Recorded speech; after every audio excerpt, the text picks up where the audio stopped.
Grace and peace to you, my friends. Today we have sunshine and we're back. And today we are at Snow's Cut here at Carolina Beach. So now I invite you to hear these words from Mark chapter 8, verses 31 through 38.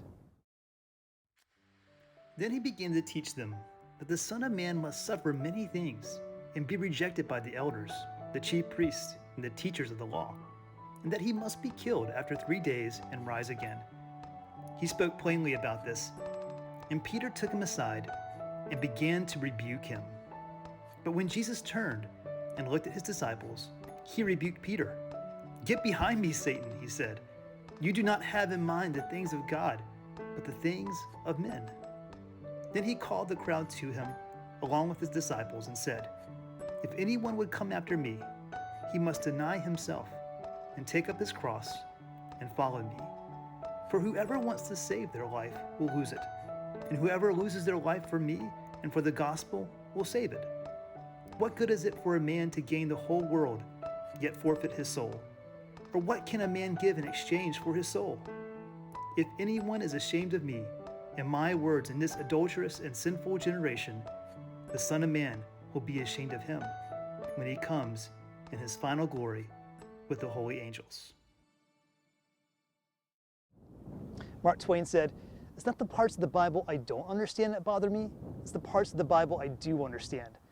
And for the first time, the disciples are seeing Christ very clearly. Christ said, "The Messiah must suffer and die. And if you want to follow this Messiah, you need to deny yourself and pick up your cross."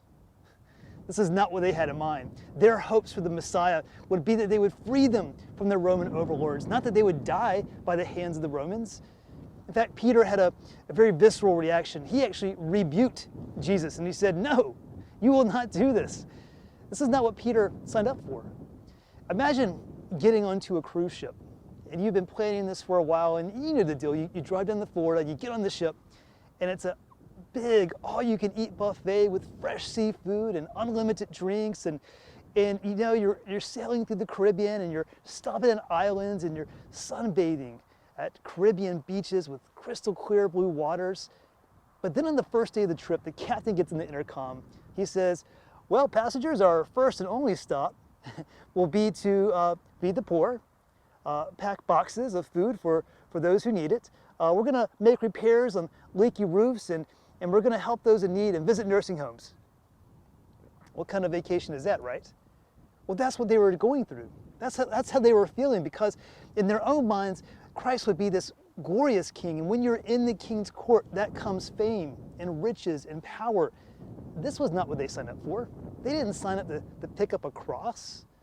There is not a worse, more horrible way to die than crucifixion. Cicero said, "There are not words to describe someone who has to endure such a fate." But this picking up your cross is a misunderstanding.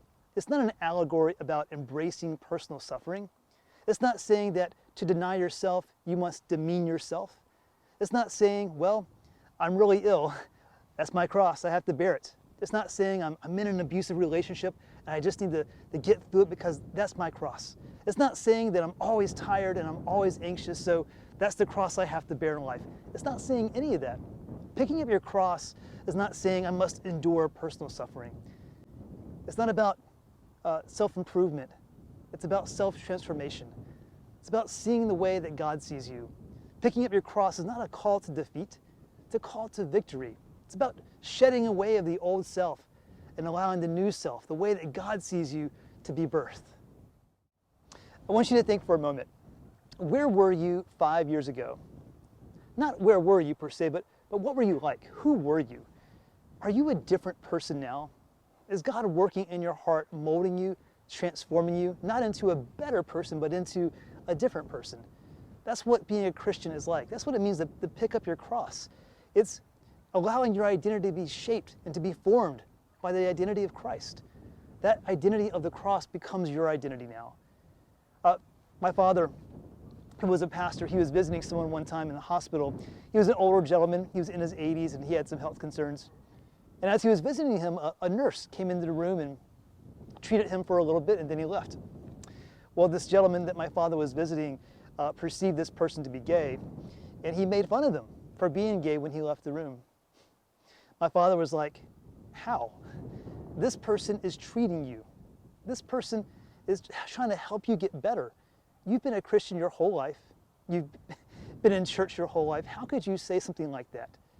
But the truth is that many of us go to church our whole lives. We claim Christ our whole lives, but we don't really change.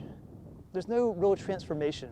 Maybe there's some improved behaviors, but no real transformation.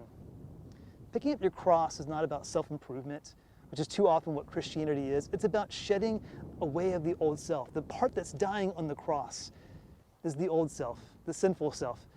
The part that God wants to give birth to is the way that God sees you, the person that God called you to be. Who do you want to be 5 years from now? Do you want to be transformed? Do you want God to continue to mold you into the person that God sees you? So much of Christianity here in North America is about maintaining a comfortable affiliation with God. We're more than happy to talk about God over a hot cup of coffee, but when it comes to picking up a cross, that's where it loses a lot of us. But the cross that we bear is not our cross per se.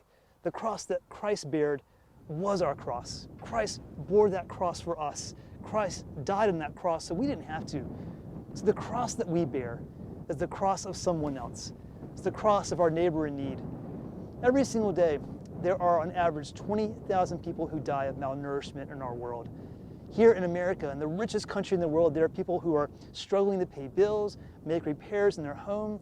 Our planet continues to suffer. There's an epidemic of loneliness that continues to rage out of control. There are many crosses that we can bear for each other. And so today's passage really begs us, whose cross will you bear? Because to bear a cross is to work alongside God in ministry, to go the extra mile for your neighbor in need. Whose cross will you bear?